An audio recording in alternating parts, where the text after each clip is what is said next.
Welcome back to the channel. Glad you could join me. Hope that you've been enjoying these. Today we're going to be talking about Kansas, which is called the Sunflower State. Let's get right into it. So there's Kansas, smack dab in the middle of the United States. It attained statehood January 29th, 1861, making it the 34th state to join the Union. The capital of Kansas is Topeka. The population is roughly 2.9 million, which makes it the 36th most populous state. And it covers an area of 82,278 square miles, which is roughly 213,100 kilometers squared. And usually I put what rank that is, and for some reason I didn't this time. Anyway, the largest cities in Kansas, we have Wichita, Overland Park, Kansas City, and Olathe.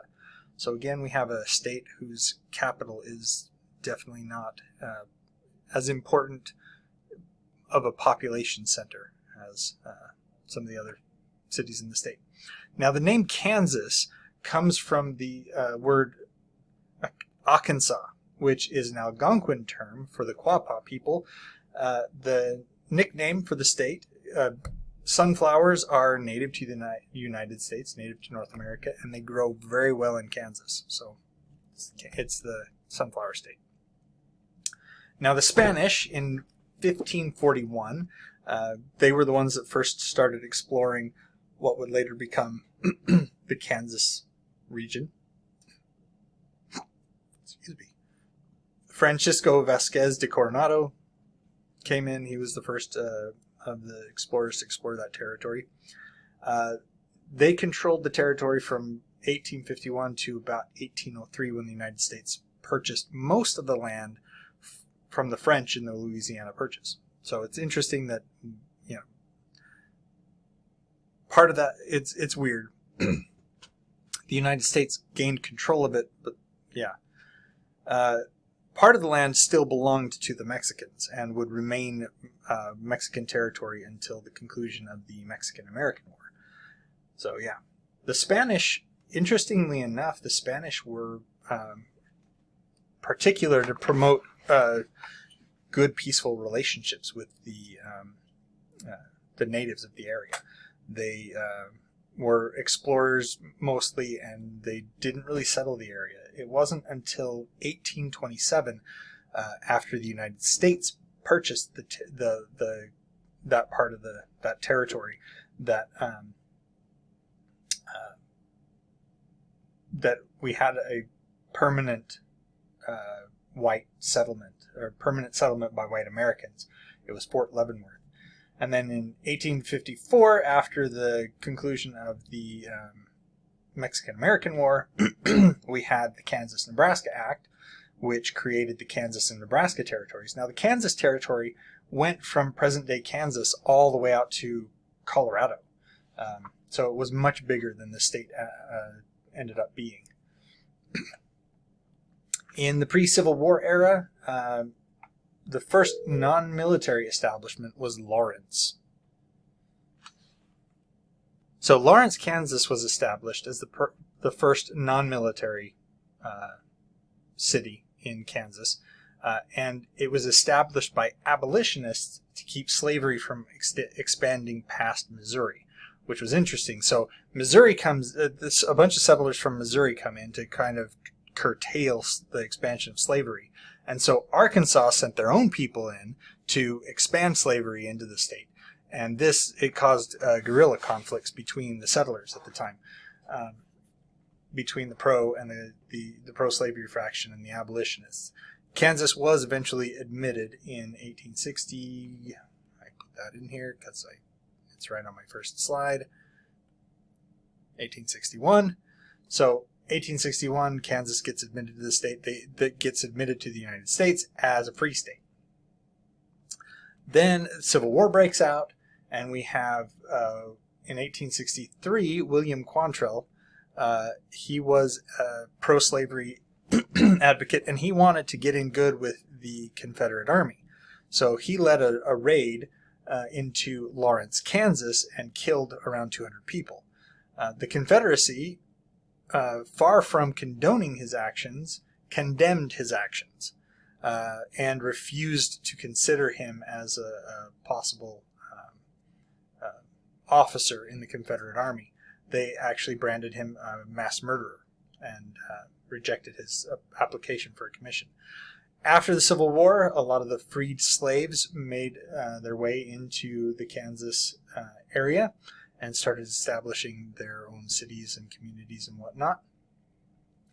Another interesting fact about this time period is that Kansas, far from seeming typical, Kansas is where the Wild West era began. Wild West, it started in Kansas. So Wild Bill Hickok was the deputy marshal in Fort Riley. Bat Masterson and Wyatt Earp, both famous figures from the time period, worked as lawmen in Dodge City, all in Kansas. Interestingly enough as well, Kansas was the first state to adopt the constitutional prohibition against alcohol, and they may have been the last to repeal it. They didn't repeal it until 1948. So it started in 1881. I'm pretty sure it was repealed way before that. But it wasn't repealed in Kansas until 1948, which was the end of World War II. Smith County in Kansas is the geographic center of the 48 contiguous states, and it is generally believed that Kansas is the flattest state in the United States. However, it is not. It is only the 23rd flattest state. Yeah. The eastern portion of the state is a humid continental climate. And then we have, which means it's cool to cold in the winters and hot, humid summers. I hate humid summers. I've had to live through them before, and they are so bad. I much prefer the dry summers. Yes, it's hot. Yes, it can get unbearably hot. But at least you're not like just pouring water everywhere. Most of the precipitation in the state falls in the summer and the spring. Now, the western portion of the state, smaller than the humid continental section, it has a semi-arid steppe climate because it's, remember, as you go from east to west, it starts to rise in Kansas. And so in the western part of the state, that's where you're starting to get up into the mountainous regions, up towards the Rocky Mountains. So the climate becomes drier and basically becomes more of a steppe climate. The winters are highly changeable in this area, and they go from warm to very cold, interestingly enough. There's these, they call them the Chinook winds, and they can warm the western portion of the state and bring Kansas in the winter up to 80 degrees Fahrenheit, which is 27 degrees Celsius, give or take.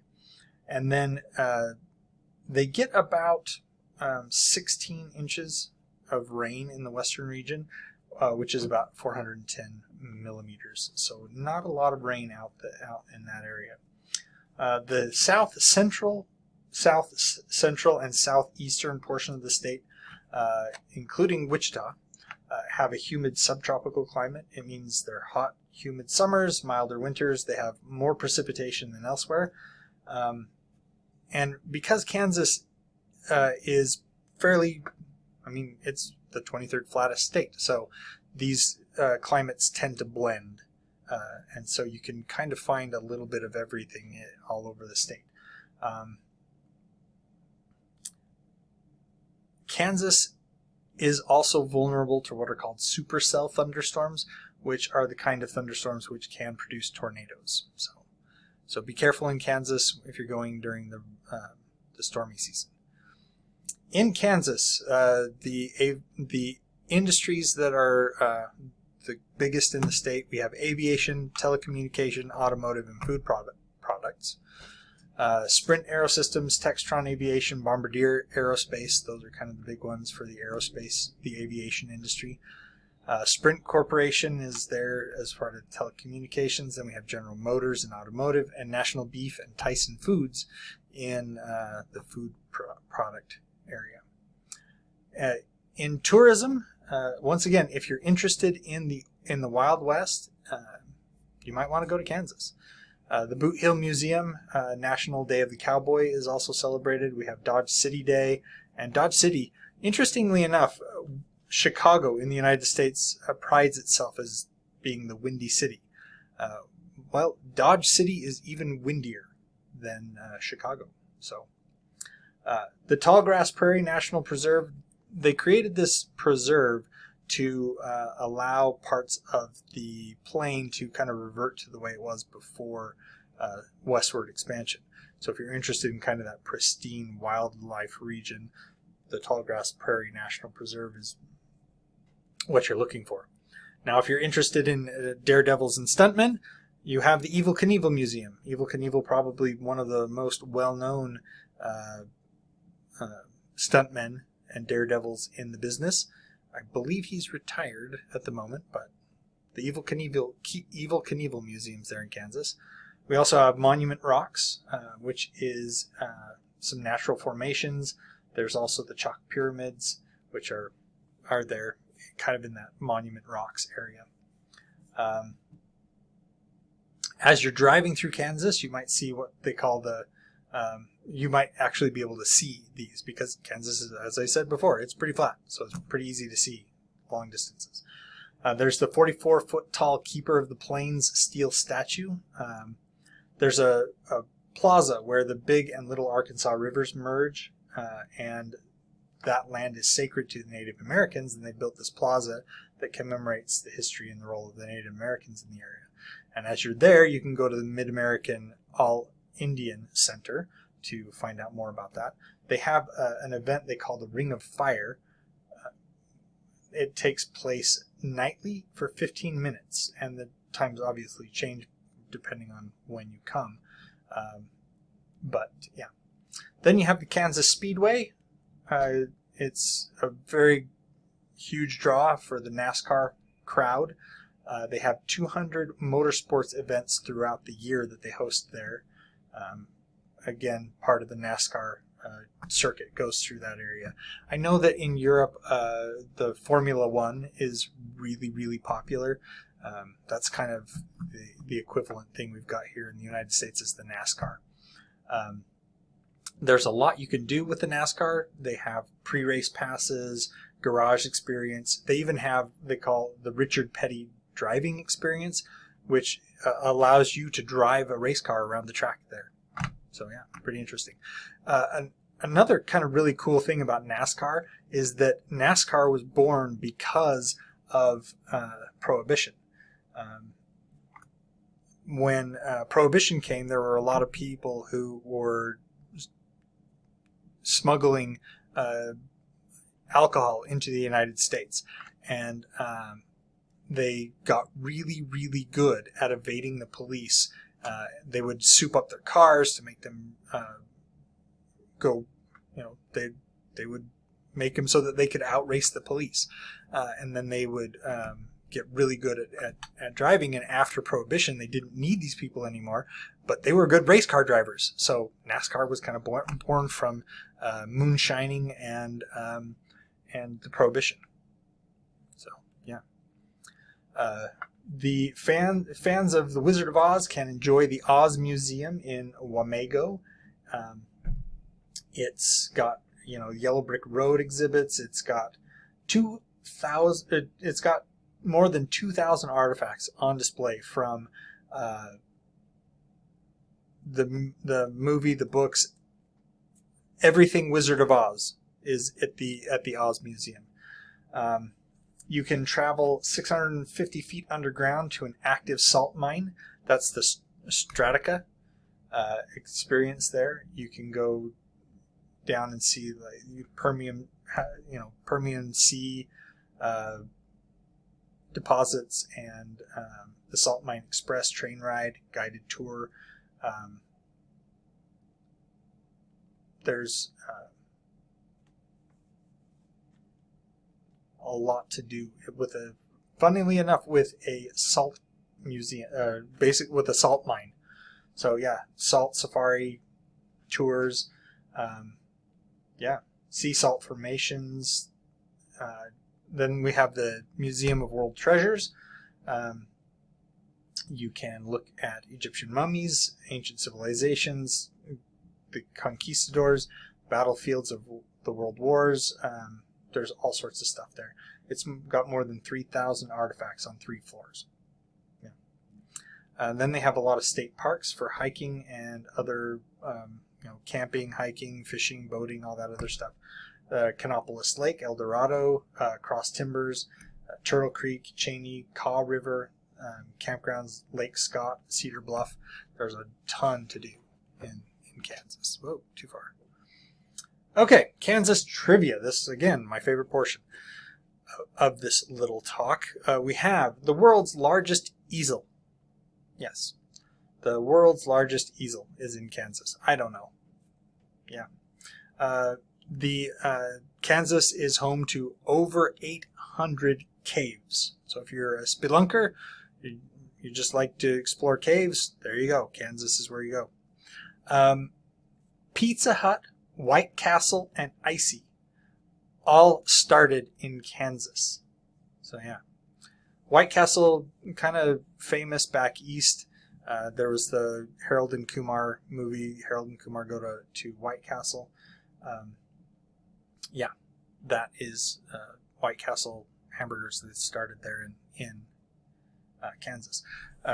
Little House on the Prairie, the book series and television TV show, book series by Laura Ingalls Wilder, and the TV show, they're all set in Kansas. Scientists have actually proved that Kansas is indeed flatter than a pancake. They compared the terrain of Kansas to a topographical map of an IHOP pancake,